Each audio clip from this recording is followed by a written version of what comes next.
सांसद दीपेंद्र हुड्डा हरियाणा मांगे हिसाब अभियान के तहत बहादुरगढ़ विधानसभा क्षेत्र में रेलवे स्टेशन से काठमंडी रेलवे रोड मेन बाजार किला मोहल्ला तक पदयात्रा की।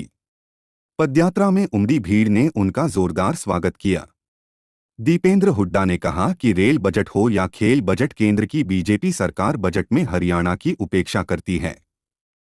केंद्र सरकार हरियाणा से जीएसटी में 7 रुपया वसूलकर केवल 1 रुपया वापस दे रही है, जो पूरे देश में सबसे कम है और हरियाणा के साथ घोर अन्याय है।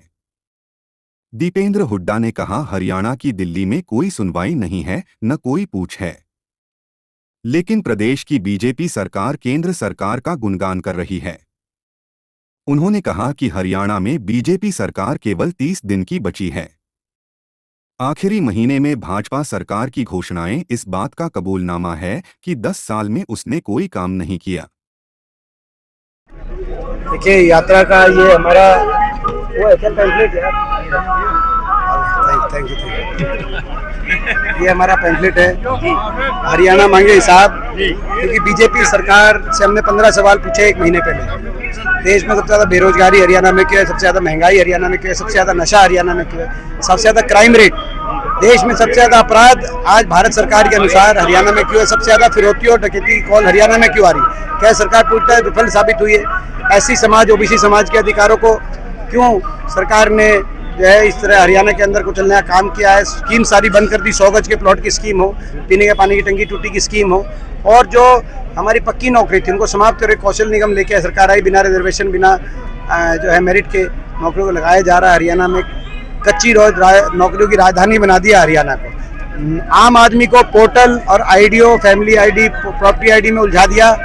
तो हरियाणा के नौजवान को सीईटी में और कच्ची नौकरियों में उलझा दिया है सरकार ने 5 साल तक। ये आपने देखा सबके सामने, विकास की पटरी से उतर गया हरियाणा, और इसीलिए हम हिसाब मांग रहे हैं। और ये हिसाब मांगने के माध्यम से आज हमने बहादुरगढ़ को, पूरे मार्केट को डोर टू डोर कवर किया।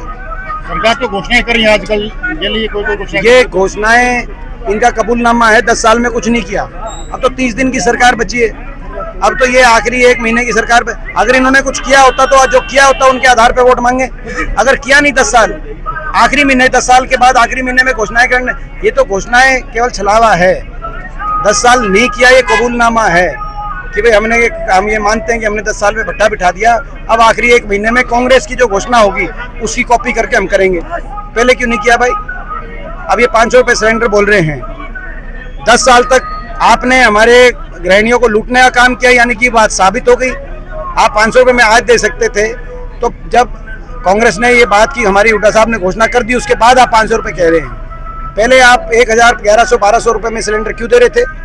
तब आपको हमारी बहन बेटियां, माताएं बहनें नहीं दिख रही थी, गृहिणियां नहीं दिख रही थी, तो उनके घर के बजट नहीं दिख रहे थे। 10 साल तक तो आप माफ़ी मांगो। 10 साल तक आपने महंगाई से उनकी कमर तोड़ी, आप उनसे माफ़ी मांगो। ये होना चाहिए। Thank you.